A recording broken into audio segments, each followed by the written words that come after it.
And I'm wearing a shirt called Ice Queen. Is that appropriate for climate change? And then he can introduce him.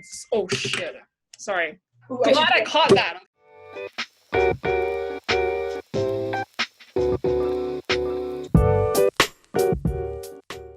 Hello, everybody. Welcome to episode 11 of Make Peace Not Beef. I'm your host, Lily, and today joining me are two extremely brilliant ex-Google engineers, Mr. Eugene Kirpichov and Ms. Cassandra Xia, who are now the founders of an amazing organization called Work on Climate that we're going to talk about today. Before I start the episode, I would first like to introduce my guests. So I'm going to hand over the mic to Cassandra and then Eugene to introduce themselves. So things I would like you to share with the audience are, who you are, which city you came from or grew up in, what you currently do, and definitely be sure to highlight your hobbies and interests and hidden talents. Okay. Hi, my name is Cassandra. I grew up around the Washington, D.C. suburbs in both Maryland and Virginia. My hobbies, interests, and hidden talents. Because I know Lily wants something super juicy out of this one. Do you have any interests outside of work? Well, first maybe I'll build some cred. Okay, so build a cred. Where did you go to school? Okay, and then we'll tear it down. So I studied computer science at MIT, and then I did a master's at the MIT Media Lab and joined Google and worked there for 5 years doing AI machine learning. While at Google, I lived in an RV on campus. Mind blown. You're a hippie. Vehicle dweller. I also pick up lots of weird, random hobbies from whatever my friends are interested in. So I got into fire spinning, rope bondage. Wait, is this the bondage? Is this what I think it is? Like BDSM bondage, or do I have a dirty mind? It is what you're thinking of, but it's always handy to keep rope in your car, like in case you need to entertain someone via bondage, or in case you need to like strap something down into your car. So yeah, highly recommend keeping rope in your car. Over to Wow. I am learning so much. Like, does every Google engineer has an alter ego like you? Google engineer by day, dominatrix by night. Or it's just you're special. I've heard of it's not that uncommon. So I mean, California is very like free thinking, and to me, like what really resonates about the I'm not a good BDSM spokesperson. I don't even consider myself part of the community, but I did read the like one of the cornerstone books of the movement called The Ethical Slut, and it just really advocates thinking for yourself and like working out like a open, like communicative relationship and trying things out of the box, because that's what we're going to need to do. Absolutely. Yeah. Just love it. In general. Love it. And what did you work on at Google, Cassandra? Yeah, so as a software engineer in Google Research, so for 3 years, I did machine learning consultancy within the company. So I don't know if you've heard of TensorFlow, the machine learning library. Yeah, so I joined the Google Brain team a month before TensorFlow was getting open source. So yeah, helping all the other teams in Google transition their models to neural network models. I also spent my last year at Google in Google's product incubator under Google Research, where we prototype new products using machine learning. I have no idea how you allocate your time and still do BDSM stuff on top of all of this, but you must be crazy efficient and smart. That's amazing, Cass. What about you, Eugene? Yeah, let's see. I don't think I have got something quite as juicy as Cass. Like the main rope I carry in my car is a climbing rope. I mean, you could see some parallels, like a restrained device requiring considerable trust between partners and some skills. That's pretty dangerous too, it sounds like. Yeah. Yeah, man, really dangerous. Okay, so my story, I'm Russian. I grew up there. I started my career there, worked at Google's competitor, Yandex there. I came to the US something like 9 years ago, promptly went to Google after that. Over there, I've been pretty much just doing software engineering. I was doing various big data and machine learning stuff. So the listeners of this podcast probably know that Google deals with a shit ton of data. And to process this data, they used products that my team was building. So that's what I was doing. Yeah, but as for hobbies and interests and hidden talents, yeah, I'm kind of a hippie and an artsy guy. So I play a couple of instruments. I just really love art, and I kind of approach it from the analytical perspective, but not in the sense of like trying to rationalize it, but I just like, for me, beauty equals structure. like there is structure in chaos too. So I look for some kind of structure in art, and I really like get off on it if I find it. I mean, I can definitely tell that you're into art by that gorgeous paintings hanging on your wall right now. For listeners who are on their phone who can't see it, the YouTube version, you can see that Eugene's got this crazy sophisticated painting behind him. I love it. My uncle introduced me to this organization called HI, which stands for Human Awareness Institute. It's about as woo-woo as you can imagine. I guess the juicy thing about that is that it's mostly clothing optional. So like for a couple of days, you like hang out in a room with a bunch of other naked strangers. Primarily they're like in their 60s or so, but like they're all really nice and like everybody's really open, like heart to heart. Like I can tell you really walk through your stuff there. Can't be more open than that. Like all clothes off. I love it. Oh, you can, yeah, but that's about as open as it goes there. You know, the heart and the body. Yeah, it's a really nice place. I actually really recommend it. Incredible. Wow, we've got two very interesting founders, and I am learning so much about them on this podcast. This is literally mind-blowing on so many different levels. Okay, yeah, that's great. Probably the weirdest climate discussion I've had so far, but let's keep going. I mean, we're open-minded people, right? So, okay, so I wanted to ask you guys a really important question that probably a lot of listeners are also wondering. So, at what age did you become climate concerned, and how did that come about? Yeah. Well, I can start. So I remember reading the story The Giving Tree by Shel Silverstein. Have you heard of it? It's a little boy who has a tree and he's friends with the tree, but as he grows up, he keeps wanting more things from the tree. So he first like picks the apples from the tree, and then he's building something, so he cuts the branches off the tree, and then he's building something bigger, like a house, and then so he cuts down the whole tree, and then all he's left with is a stump of the tree, and now he's become an old man, and when he comes and visits the tree's like, sorry, I don't have anything left to give you. The old man now is like, well, I just need a nice place to sit.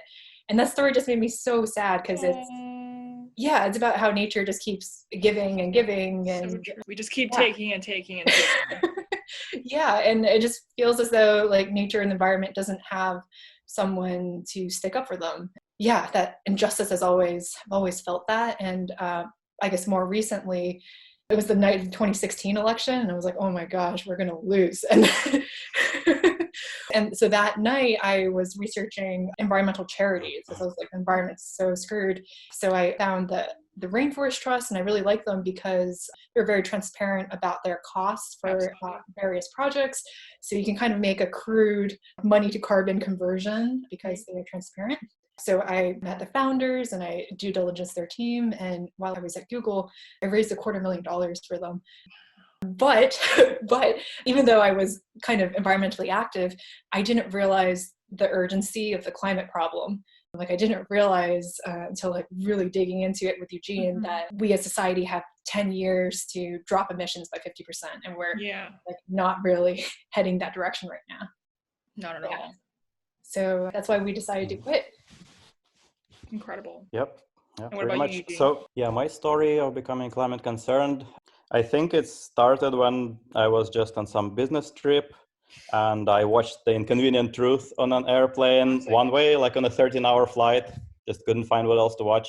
On the flight back, I watched the sequel to it and kind of started scratching my head about that a little and paying a little more attention to news on the topic. The next pivotal moment was watching Greta Thunberg's speeches. Then the idea that we're like messing things up for our children had a face, and you can't unsee it after you realize that like, here, this is the person who is going to be living in a like famine and war and disaster ravaged world. That's right. After that, I also started like asking anybody I met who was remotely related to climate, like, is it really this bad? Like, are you exaggerating? And they're like, yeah, it is that bad. Is that bad? Oh yeah. I've also read a lot of books. Like, have you guys read The Uninhabitable Earth by David Wallace Wells? It's a scarily detailed account of all the projections. It's literally like by the end of the century, I don't want to be here on this planet anymore. But yeah, no, it is that serious. And did you guys go to the climate strike when that happened? At Google? Yeah. You guys went? I don't remember. Oh, it was huge. It was a global, like in every city. There was like Occupy Wall Street, but like next level. Yeah, I just don't remember if I went or not. I went to a bunch of other, events. Well, you started your own organization, so that speaks volumes. Okay. Yeah. Okay. Thank you guys so much for sharing that. That was super inspiring. And I want to understand what you guys are doing now, because obviously you've both left Google. So tell me a little bit about workonclimate.org, which is your current organization. Tell me a little bit about what are you guys working on? How long has it been around? And what is the mission of this organization? Sure, I'll take this one. So the backstory is once Cass and I reconnected and like promptly talked each other into quitting Google, probably within a week of realizing that we're both climate concerned. We wrote goodbye posts and mine kind of went viral. I just wrote like, you know, hey, like I'm leaving Google to work on climate. Like, I think you should do that too. I thought it would be just a couple of people telling like, cool, dude, like good for you. And instead it blew the hell up. It got about like 500,000 views. Wow. Several hundred people reached out to me and said, hey, I also want to work on climate. I also don't know where to start. A ton of climate experts and people who work in the field also reached out and asked how they can help. So that was like, yeah, they made quite an impression. And it was, yeah, it kind of made it clear that one of the good things we can do is help people pivot their careers into working on climate as well. So we started this community, workonclimate.org, and that is its mission. There are a couple of other communities just like for climate concerned people, but I believe we're the only one that is trying to be like super actionable and focused about it. So like our focus is, we're just laser focused on helping you change your career and actually get a job working in climate. And all of the content in the community is actionable. It is a Slack community. I think there is only one channel where you can even post something that does not involve you doing something or like asking people to team up with you on something. So we're on a number of programs there. There is matching with various short-term job opportunities so that people can kind of dip their toes in this. There's learning groups where people study topics and summarize them for others. There is places where you can either talk to an expert or offer yourself as an expert to a climate organization to talk to, and a bunch of other stuff. So we're constantly trying like which of these things are going to work. And yeah, we've gotten to a pretty good point. We have currently 8-person organizing team. We just crossed 1,000 members. Wow. So this is 1,000 people on Slack? Yeah. Nice. Mm-hmm. How long have you guys been around? When did you found this? I believe we created the Slack workspace in July. September, I think. Of 2020? I think it's July. September, I think, Eugene. Yeah. September of 2020. Mm-hmm. Yeah. Like during the quarantine. Yeah. And you have 1,000 people already. Yeah. About 15 people join a day. So. Whoa. Like at this rate, the entire planet is going to be in this Slack room. Like 4 years from now. No, my math is off, but you know what I'm saying. Like it's growing exponentially. This is. Yeah. Go for it. Yeah, I mean, our goal isn't necessarily to have the biggest number of people. Ideally, our goal is the biggest number of people who switch their careers. But we're getting evidence that this is happening. Like people are saying that they actually found jobs through this, or at least believed that jobs for them are out there and did not give up on their search and so on. Yeah, and also a fun fact for the audience. So I actually, I became a member of Work on Climate. So I joined the Slack channel. Actually, I discovered Eugene and Cassandra off of another podcast, a really great podcast called Carbon Base. And then as soon as I heard that, I was like, pause, I need to go on Google and track these two people down and invite them to my podcast. And this is exactly what ended up happening. You guys are here. I'm like, literally, like it only took 1 week from the moment I discovered you to today, the recording, which is like wild. But then I joined Work on Climate. Yeah, it must be fate. But then oh God, this meeting will end in 10 minutes? What the shit? Okay, sorry, there's a 40-minute time limit. Oh, God damn it. So yeah, so I joined this Slack group called Work on Climate, and like there's different channels, right? There's like need help, introductions, and it's literally people from so many different industries, from like healthcare, finance, design, software engineering, all these people who are passionate about climate change, sort of working together on this and collaborating with one another on different kinds of projects, learning sessions, learning groups. This has just been it's been so eye-opening. And in fact, believe it or not, like 70% of the guests on my show are from Work on Climate. Like I met them through Work on Climate.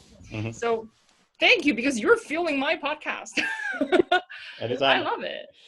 And I would love to spread the word, because this is an amazing organization, guys. Be sure to check out workonclimate.org. You should pause this video and go to Google and Google it right now. Yeah, let's do it. Thanks, Lou. So how can people join? It's a quick intake form on the website, workonclimate.org. In 3 minutes, you fill in the form, tell us a little bit about you, make your climate commitment, and then you'll get an invite to join the Slack channel. And then it'll begin. Nice. Okay. And for those people who don't know what Slack is, it's a multi-channel communication tool. It's kind of like Discord, if you have that. I don't know what's another better analogy for it. It's like Facebook Messenger, but for work. I don't know. It's basically a chat platform for a lot of people that's well organized for being used by organizations, like for professional collaboration. That's right. So please go check it out. Okay, sweet. So now we know a little bit more about what workonclimate.org is and does. Let's talk a little bit more about sort of like how you got there. So I want to talk about your life before Work on Climate, what you were doing at Google, and what motivated you to leave Google. Like, when was that aha moment that really hit you that make you want to take this leap of faith and start something with Eugene and work with Cass?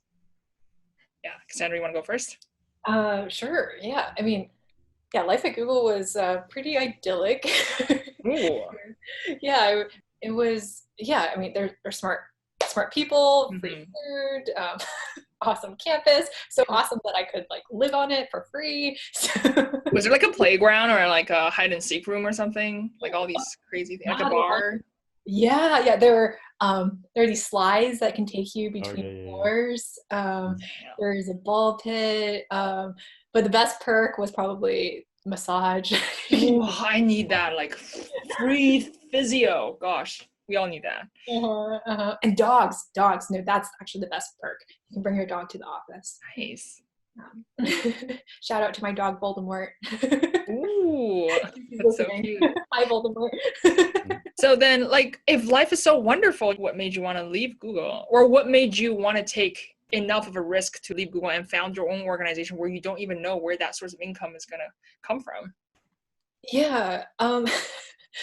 I mean, I guess we're privileged that we do have some savings from Google. So I think that's allowed Eugene and I to take 6 months and figure out like what are the actual problems in the climate space, like what are the actual needs, and to try to build something without worrying about profit first. Because I mean, I think we're kind of in the predicament that we are in because everyone's thinking about like what is profitable. And yeah, I mean, at a certain point, I think people have enough money and then they should be impact motivated. And I would love to see more philanthropists do that. Like Eugene and I actually wrote a blog post digging into climate philanthropy. Yeah, we were pretty excited about that avenue when we first started digging into the climate space. We were like, yeah, like philanthropists can fund the gaps. And then as we started talking to more and more people, we realized like modern day philanthropists try to make a return as well on their donations, right, for-profit investments, because they feel as though, yeah, like some of them even try to make like a market rate return. Like, what's your business model like then? Well, workonclimate.org is totally pro bono, free volunteer work. There's no revenue model, and shout out to the amazing people on our organizing core team. Yeah, we're just all doing it as a labor of love. And we don't want to contaminate the community with any money or anything, but yeah, Eugene and I are working on a separate climate venture that we hope will be self-sustaining. Yeah. Nice. I hope you guys get some like really big grants for all the important work you're doing, or like you said, donations, because I mean, I would personally donate if you set that up. Like, I'll e-transfer you guys some money after this call. But okay, so that aside, guys, I don't actually have money. Please don't DM me. E-transfers. $4 for the blender, please. Oh, shucks. But I only have 3. Okay, so what about you, Eugene? What was life for you like before working? Yeah, life with Google was also pretty idyllic for me. I was just really enjoying it. As I said, I love structure and everything, and I was working on the types of problems that really require you to see the structure. So I was basically like kind of at my best and surrounded by people who love the same thing. So yeah, it was great. Like, it was just a little bit, too abstract compared to the problems we're facing here. So once I saw just how bad things are, it just no longer made sense, like what I'm working on. True. And that was kind of weighing down on me to the point where I was no longer even satisfied with just like looking for climate jobs in my free time. I thought that I just got to quit and like full time figure out what I actually have to do. Right. And right around the time I reconnected with Cass, and I guess infected her with this idea as well. Wow. Amazing. I'm glad you guys were perfectly aligned at the right time. You're like, yep, we both need to do this now because we have 12 years to turn history around before everybody's fucked forever. And humanity's Yeah. wiped off the face of the planet. Well, actually, Yeah, pretty much. well, actually, I think Eugene came with, he was like, I think I'm going to go quit Google and work on climate. And I was like, wow, that's bold. Good luck with that. Oh, she was not into it at first, right? Yeah. And then once I started digging into it, that's when I started seeing like the 10-year timeline. And then I was like, okay, this makes sense. So we love to. But so thank you, Eugene, for infecting me. And and that like situation actually inspired the community, because it's hard to take individual action, we think, because like we were both climate concerned, but it was only when we like bumped into each other that things started to happen. So yeah, we hope the community will cause more random encounters like that. It does feel a lot better to work with someone else and like venture into the unknown with someone else. Totally. I totally agree with you. Go for it. Yeah, basically the whole community was founded on the premise of two things that worked for us. One is like do something, the other is don't do it alone. So we're pretty much trying to scale that. Cool. So now that you founded workonclimate.org, how can you use the experience that you've accumulated at Google to sort of help you tackle climate challenge? I can take that. I guess the experience that's been most relevant. Well, actually, hang on. How do I want to answer this? Like none of the AI stuff was useful, basically. Sorry, Google. Yeah. Well, I'd say like it seems as though like any random experience that you've had comes into play in the climate space because climate is so multidisciplinary.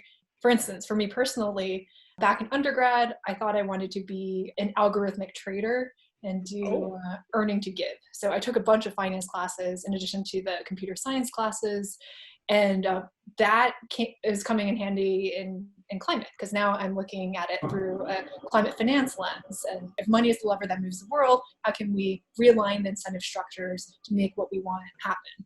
So that's one example. And then I also had like a bit of a data visualization detour. So in between my master's and Google, I did data visualization work for the World Bank, designing data visualizations for low literacy, low numeracy, like women in India. That has also come into play in climate. So Eugene and I are working on a climate data visualization project because we feel as though we hope that data and putting it all into a central repository for seeing like how many climate companies are getting funded and what investors are interested in funding in the space will help generate some clarity in climate and make nice things happen. So yeah, just like bring whatever skills and whatever tools you have to the table. And because climate is so multidisciplinary, you'll find your own niche there. That's what I'll say there. Absolutely. Yeah, I think my take on that is similar, but a little different. So for me, the things that transferred from Google are, I guess, just the skills of convincing people to do what you want to do, like convincing them that something is the right thing to do, getting people to work together on something, like planning and executing projects. It doesn't matter if it's software or not, it works exactly the same way. Like the design aspect of it, the engineering aspect of it works the same way when you're engineering human interactions, the same way as when you're engineering software. Totally. Of course, the software aspect, of course, helps in the sense that basically right away after we quit, a bunch of people started telling us like, hey guys, do you want to be our CTO? Like, do you want to be our advisor? Like, do you want to consult for us? So of course it gave us a bunch of cred. That's useful too. And it certainly helps just that now that we want to build a product, actually building the product is the easiest part. Like we just go and crank out the code. Like we know how to do that. So we can focus on the other aspects of that, the business, what is actually most important and so on. Amazing. So, yeah. Go for it. No, I think what you said totally makes sense. Like as an engineer, it's not just coding. That's only one of the many skills you pick up, right? It's also like project management, understanding, translating business requirements into technical implementation. And there's also like interpersonal skills and all that stuff. So I'm sure there's a lot that you guys bring to the table. And both of you are you have such amazing credentials. So from, even way back in college. So yeah, I think you guys are like a power combination to kick off work on climate. Well, I would say like so many people that we've met in the climate space are really inspiring. And I honestly feel as though this is everyone's problem. Like this isn't something that like, oh, you have to be an ex-Googler in order to do it. Because like exactly. No, I agree. Like it's everyone, like we're all human beings living on the same planet. It's not like it's our jobs to take care of the planet for you, right? Everybody should take part. I totally agree. Agree. Yeah, I think it's not even for that reason, not even because it concerns all of us, but because the solution is changing the whole economy. So whatever you're doing, inevitably you are going to be doing this. You can just start doing it earlier. Mm-hmm. Totally agree.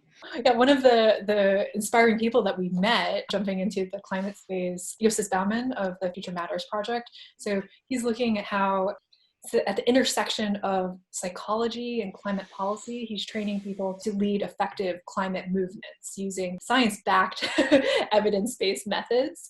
And it was super impressive. Like Eugene and I, after meeting him, I think we were still at Google or had we already quit, but we each wrote him, we were so inspired by what he was doing, and his organization needed funding, and I think it still does, but we each wrote him like $1,000 checks. And it was only after we started talking to him more, we were like, what? You were 23? Oh God, that's making me feel terrible, guys. I don't want to reveal my age, but you're all infinitely more accomplished than me. Like, what was I doing when I was 23? Lost and confused in life. Let's not even go there, but wow. Yeah. Well, I mean, this is like promising, hearing that young people are doing so much. I mean, it makes me feel like shit, but at the same time, like also hopeful that people are actually doing something about it. So this is very uplifting. This is good. Keep it coming. Yeah. And another one is John Sanchez of Carbon Removal Academy. So he's a Harvard sophomore currently on a gap year, trying to figure out how he can help in climate. So as he was learning about climate, he just started curating the best resources that he found on carbon removal and just put it up on a website, and it got lots of traction. He posted in the Air Miners group, people formed study groups around it, and now he's 19 and he's become like a real figurehead in the climate movement. I'm just gonna dig in a hole and just I'm just kidding. Oh, you're amazing too. No, that's podcast during quarantine. Thank you for making me feel marginally better. This is so trivial compared to what you and all these amazing people that you've mentioned are doing. But it seems like after you've decided to focus on climate, your world just naturally opens up to all these amazing people who are also working on the same problem. Isn't it wonderful how the universe works? Mm-hmm. Yeah, the space is ridiculously collaborative. Just, I don't think there's a lot of other spaces where you just approach somebody who works in it and they want to help you just because they're working on the same problem. So can we like convince Leonardo DiCaprio to join Work on Climate, or is that already underway? Only if he's serious about transitioning his career to work on climate. Oh, did you hear that, Leonardo? Okay. Yeah. He's watching this video. Please join the Slack channel, and you'll get literally like all his fans will follow, and then all of a sudden you see this massive peak in the number of members joining.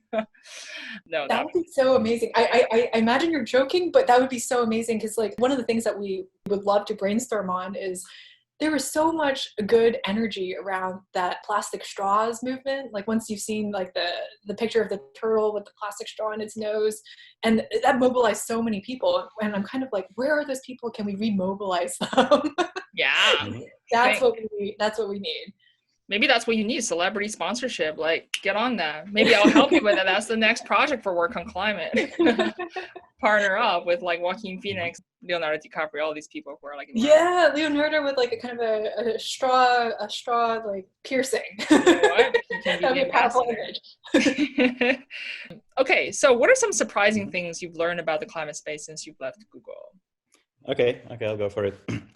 Yeah, I think the main surprising thing I learned about the space is just how huge it is. So to this day, most people, when you tell them like, oh, I want to work on climate, they're like, oh, wow, you're going into policy. Like, oh, you're going to work at a nonprofit. Like, no, I'm gonna go into the fastest growing industry in the history of humanity. And just how fast it grows, you can check out the report by PwC, PricewaterhouseCoopers, called State of Climate Tech 2020. And it says that already like 6% of all venture funding is going to climate tech. It's growing 3 times faster than AI. There is thousands of companies in the space, commercial companies. It's not nonprofits, it's thousands of commercial companies in the space. There is thousands of investors that invested into something in the space. And I don't know how this manages to stay under the radar for most people, but it won't be this way for long. Wow, I mean, it won't stay under the radar for long. That's just incredible. Like, everybody, please take notes. Like, he just dropped so many amazing statistics in 30 seconds. That's incredible. I'm so glad to hear that it's so quickly growing, because it really needs to. We don't have a lot of time to work with. Yeah. Just the thing is that most of these companies don't say that they are fixing climate. They are just like quietly doing their thing that is a critical part of the solution. So like somebody is working, I don't know, in the renewable energy business, which is, there's like trillions of dollars in that, and they're working on that. That by no means a nonprofit. They're working on that. They're working on this because it's energy, it's cool, because there's money in it. That's why they're doing it. Someone else is maybe like, sure, maybe they're like making robots that are doing robotic recycling with computer vision. That's also not a nonprofit thing. Like, you sort it 5% better and you sell it for 3 times more. It's a very lucrative business. So there's a ton of these sectors here. There's all kinds of like computational agriculture, I don't know, various kind of energy asset management, satellite monitoring of all kinds of things. There's just so much. There's, I think, hundreds of subsectors. They're all commercial, they're all growing. So, yeah.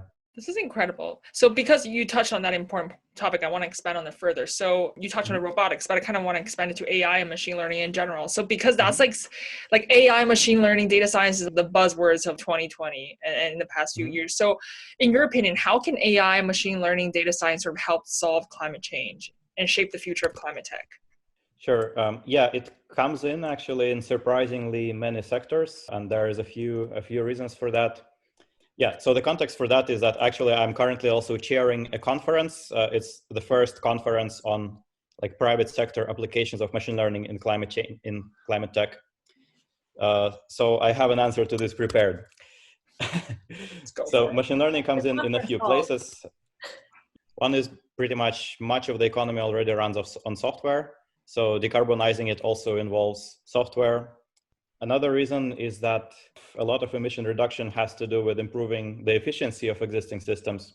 For example, like more efficiently controlling when you like begin charging and uncharging batteries, so that renewable energy can be used more of the time. Totally. Machine learning is all about optimization. A third component is that combating climate change involves working with systems that span the whole planet, and they're just really big and really messy and ambiguous, and that's also where machine learning shines. So there's all kinds of applications. I manage energy optimization, other kinds of optimization going on in coming up with sustainable material design. There is a lot of applications for analyzing satellite data, for example, to assess the growth of forests from a satellite, as opposed to what happens currently, which is like a crew of guys goes in with a tape measure and measures every tree. So true. Very inefficient and very slow. Yeah, I can keep going about this for a while and like keep listing other use cases. I literally have a list of 90 companies that use machine learning in climate in front of my eyes. So I can just keep reading from that, but that's probably not what you want. Yeah, I hope all the people who are already in the data science or machine learning space are taking notes, because these are all the potential fields you could be going into if you're interested in helping climate, or get in touch with Eugene after this call. He will share his contact information. No, that's incredible. Thank you for such informative, educational information. That was very tautological. Okay. Okay, great. So, Cass, anything to add to that? Well, yeah, I mean, like, how to phrase this diplomatically. BRB. I think after your intro, you don't have to worry about diplomacy too much. Yeah. Well, that ship has sailed, Cassandra. Lily will edit that out. Oh no, the bondage rope is going in. This is going in on YouTube. Keep that there. But yeah, what's up with the AI that you wanted to say? Yeah. I mean, I guess I would say, like, coming from Google machine learning, Google has a ton of data, and neural networks really shine when you have a ton of data in the space and you're trying to like eke out every little bit. Because like, I guess the previous machine learning models before neural networks, they were kind of plateau. Like, you feed a certain amount of data and then it doesn't really get better after that. So the real magic of neural networks is that you keep pumping data in and it keeps getting diminishing returns, but it still keeps getting like better, unlike the old models. But I guess, like, delving into the climate space, it seems as though a lot of the problems are data starved. So now these people have to go out and actually find data in order to do machine learning because they really want to do machine learning. And it just feels as though there's lower hanging fruit without necessarily, people are really excited about machine learning. And machine learning, like there are like amazing neural network breakthroughs that are happening now, and they offer us more hope because we've been stuck on the climate problem for decades, right? So I think a lot of people have lost hope, and perhaps like machine learning can inject some more hope into the space. But I mean, we should ground that perspective with there might be lower hanging fruit that doesn't require machine learning. So we should look in both places. And 100%. I agree with that. So you're saying there are already existing solutions that we can scale without having to dive into the sexy science of like AI in order to, so like complex problems don't always necessitate new solutions is what you're saying. Yes, absolutely. And like one inspiring example that we learned from talking to some climate experts in this space, the ones who welcomed us after Eugene's post went viral. Yeah, like one pattern that we've heard over and over is that like, if you just commit, if you just stamp out a bunch of solar panels, then you drive the cost way down. So that's how it's of scale. Yeah, exactly. You just get new manufacturing efficiencies once you commit to a design and you buy a lot of them. So this happened with solar panels. It happened with LEDs. And the LED example was interesting. I think there was a philanthropist in India that went and just like pre-purchased a ton of like hundreds of millions of LED light bulbs to drive the price down 80%. So then it becomes like a self-sustaining market after that, like once the price is down. And this also happens with, that's like an anti-monopoly movement, right? Because you're trying to drive the cost down. Yeah. Yeah, exactly. And again, with nuclear reactors. So nuclear in the US, we learned is expensive because we keep fiddling with the power plant design. So we keep trying to change things up. And then when you have these one-off projects, then it's expensive. But France took the opposite perspective, where they committed to a single plan, and then all of theirs are just like stamped clones of that one plan, and their nuclear costs are way cheaper than ours. Love it. So it seems like it's more of an economic challenge than it is a technological challenge. Oh, there are challenges everywhere. So I guess if someone's listening to this and they're inspired by this, like dig in here. But there are so many other angles of attack for the problem. Yeah, there's really no one size fits all, which is both. There's no magic panacea for climate. It's just like just dig in at whatever angle looks interesting to you.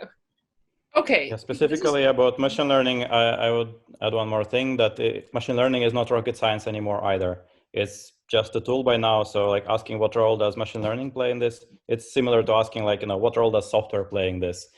Or like what role does it, like a certain programming language play in this?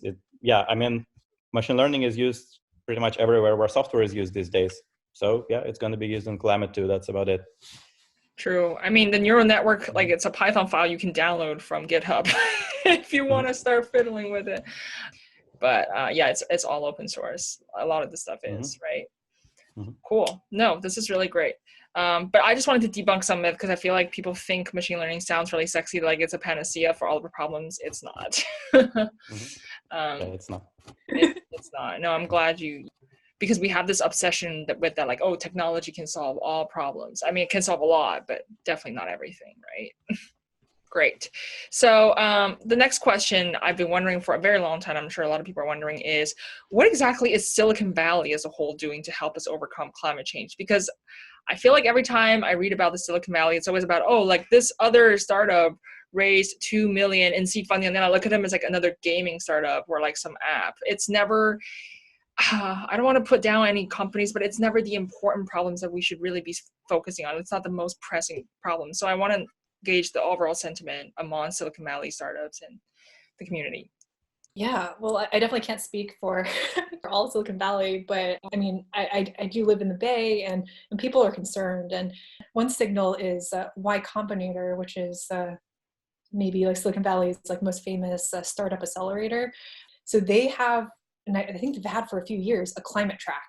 So they have a specific open call for climate companies, and they're very interested in investing in climate companies. Y Combinator has like a public call for under YC Climate. they funded a number of they funded a number of companies, including Pachama, who's doing machine learning verified forestry carbon offsets. And they're really great. Eugene and I consulted for them for a month, and we love the people there. Oh, sorry. Can you expand on that machine learning forestry offset? Like, what exactly is that? Yeah. So, well, I guess we should probably start at carbon offset. So you might want to pay someone some money in order to reduce your carbon footprint. So companies may want to pay someone some money in order to reduce your carbon footprint. And there are all types of carbon offsets that you can buy in order to do this. So some are forestry based, where someone will not cut down a forest, or maybe they will replant a forest, and that offsets some carbon. Or there are also landfill-based carbon offsets, so capture the methane that otherwise would be released by the landfill. Yeah, so forestry carbon offsets are great because everyone loves nature-based solutions, but how do you trust that the carbon offset you purchased actually did something, right? Right. It's like, who knows what would have happened to the forest, like if you didn't purchase that carbon offset. So the jargony words are additionality, like how do you know your money actually did something additional, permanence, like you pay them the money, how long is it going to last for? How long is the carbon truly offset for? As well as leakage. Like, okay, maybe they didn't cut down this part of the forest, but maybe they cut down some other forest that you're not protecting. So in which case also your money may not have actually done anything. Right. So Pachama tries to solve all these problems by using satellite imagery to monitor both the claim as well as monitor the surrounding forest to try to track leakage problems. Got you. Thank you so much for that explanation. Yeah. And the other story from Silicon Valley that I find super inspiring, Stripe, who does lots of payment processing. So if you have an online store, you might, and you want to take people's payment methods, you probably use Stripe. So Stripe's a Silicon Valley company. They have like over multi-billion-dollar valuation, but the founder cares about climate. And they made a public commitment to purchasing negative emissions technology. So they made a $1 million per year, at least, public commitment to purchasing negative emissions technology for the foreseeable future. So they put out this open call for proposals. They received a bunch of proposals. They open sourced all the proposals that they received, and it really got the community buy-in as they did this over the course of a year. And then they picked a few companies and gave them the money, and they really publicized the idea of carbon capture and sequestration, making it really yeah. It's funny because I so remember seeing like a job posting by Stripe. It's like they're hiring like a climate manager or something, like, or an engineer. I'm like, what is this? Like, I thought Stripe was a payment company. Why are they hiring these climate roles? I do see those job openings. Yeah, it's so amazing because there's so much money in Silicon Valley. It's amazing to see people use it for awesome. Good. Wow, that's a really good example. Yeah, I want to add a little more to that. So one of the things Silicon Valley is doing is just big tech companies having climate projects. Google is probably like doing by far the most out of this, though still not good enough for us, which is why we quit. But inside Google, there are literally hundreds of climate projects going on, I believe, or maybe like dozens of active ones at any given time, and a graveyard of hundreds that Google buried, which was actually, one of the reasons we quit was that we heard from somebody that their project was killed because it was making only $1-digit million per engineer per year. That wouldn't happen outside, But yeah, Google also is championing in other ways. For example, I believe it is the world's largest corporate purchaser of renewable energy and of carbon offsets. So it kind of is basically kickstarting this ecosystem. All the big tech companies now have various net zero commitments, and they're kind of pioneering this fight. Amazon has this huge multi-billion-dollar climate pledge. Yeah. I believe they have already actually invested hundreds of millions of dollars of this money into climate tech companies.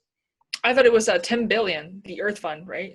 That Jeff Bezos pledged earlier last year. Not all of it is invested yet, but a lot, like a good chunk of it is. Yeah. So yeah, there is that. Yeah, and just a lot of climate tech startups are still in Silicon Valley. Like, one can see this as a good thing or a bad thing, but it is the case currently. So there is movement going on there. And amazing. Climate VCs. I mean, more the merrier, right? Yeah. Yeah, definitely. wouldn't hurt to have more climate startups working on this.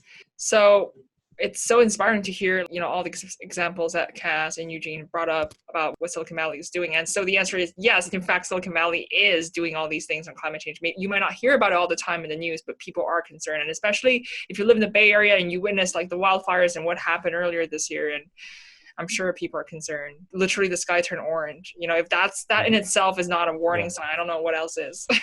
Mm-hmm. Amazing. Okay, so why are you guys still optimistic about working on climate action despite all the gloomy projections of where the world is headed? Like, I'm really curious, especially Cass, you're so energetic and bubbly. What inspires you guys? Yeah, I mean, maybe just like the crippling anxiety for inaction. Totally. I feel you. Yeah, actually, like when we were designing the work on climate community, one thing that I really wanted to do was like, I wanted it to be a positive action-oriented community, because anything else gives me anxiety. Like if there's too much negative news, then that I'm like out for the day. Same.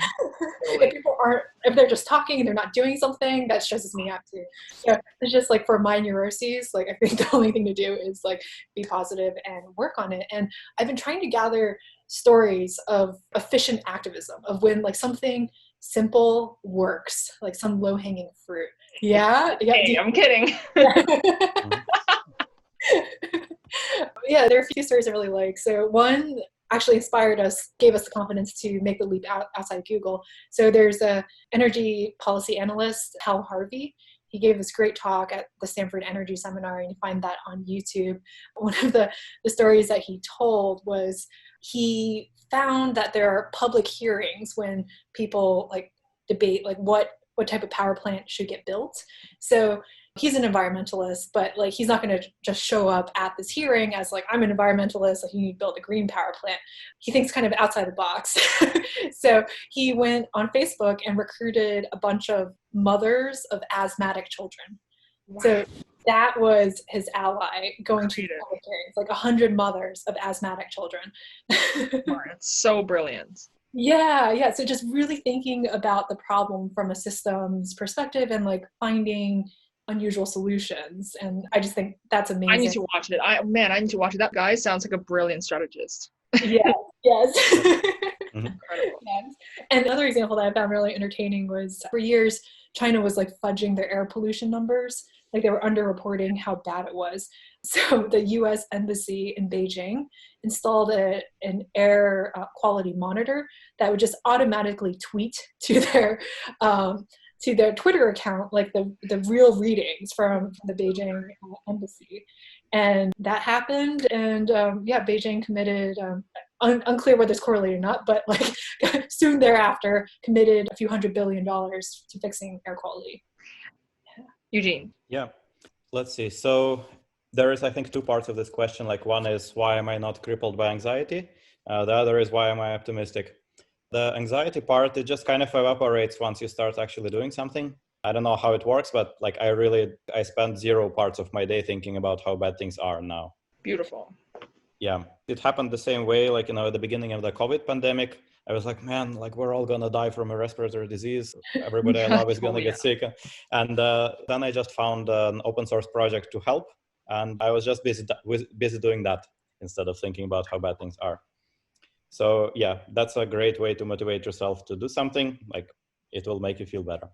As for why I'm optimistic, I don't know, just mainly because I see how much movement there is in the space. Like it's really no longer a tree hugger thing. Like we don't need to beg anymore for this. At this point, it's execution, technology, like there's huge money flowing into this and it will keep growing exponentially. Like you just go and build things that need to solve it now.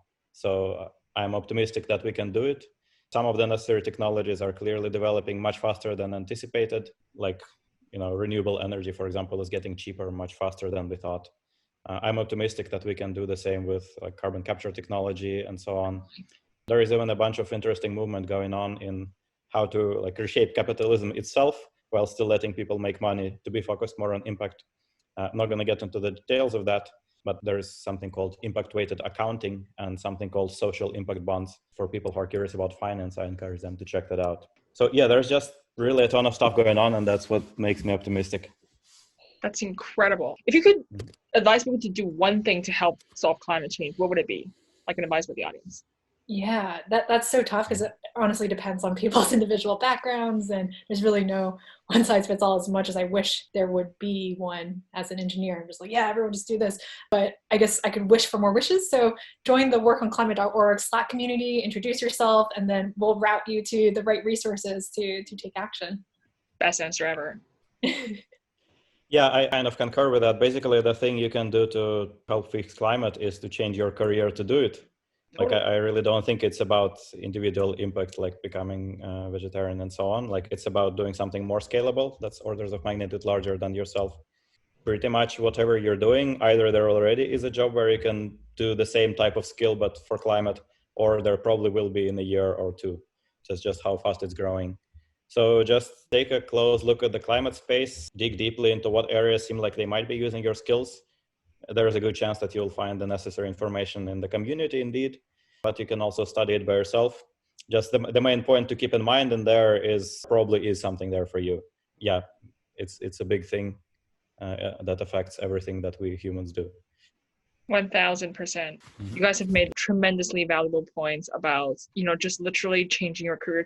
If you're so concerned about it, then what's holding you back?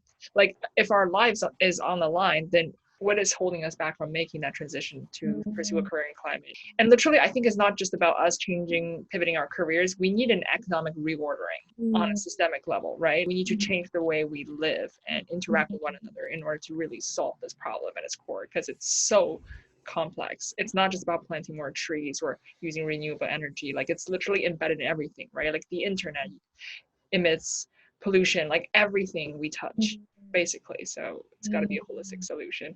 Going back to you guys. So, wow, we've learned so much in this interview with Cassandra and Eugene. And I feel so fortunate to have you guys as guests on my show, not only because I'm big fans of all the work that you do at workonclimate.org, like I am a member of the organization, but it's so inspiring and it's so altruistic of you to, or not even altruistic, because, it concerns all of our well-being, but it's just, I feel like I wish people had the level of courage that you have to just really take a leap of faith and to really believe in the value of the work that you're doing, because what you're doing is incredible. And I have a feeling that you guys are going to be trailblazers in this space. You're going to see, like, you guys are going to start off a movement. Oh, engineer of Facebook leaves Facebook to found organization Z, or like engineers who were laid off at Airbnb are now founding sustainable design or something.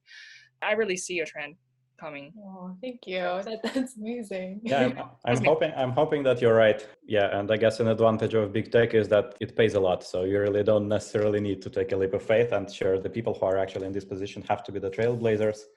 Absolutely. Yeah, I don't know. I really don't feel like any part of what I did was courageous. Like it was an escape from an intolerable situation into something that I actually enjoy. So it made a ton of sense. Well, I love it. It might not seem courageous to you, but it definitely will inspire movement. And I already see it. Like, just think about, there's over 1,000 people in your organization, and every single one of us who joined was moved by the mission of this organization. So you have at least changed 1,000 people's lives now. Picture you guys 2 to 3 years from now as you grow this organization. I really see it growing to be something really, really big. And Greta Thunberg is going to join Work on Climate very soon. I'm sure Greta's going to be in. Maybe she's already in there, as an undercover. Like, who knows? Greta, we welcome you. Yeah, Greta, show yourself. But okay, this has been wow. Like, I just loved everything about this interview. I learned so much from both of you, and this has just been incredibly inspiring and uplifting, and it gives me more hope in the kind of work I do as well.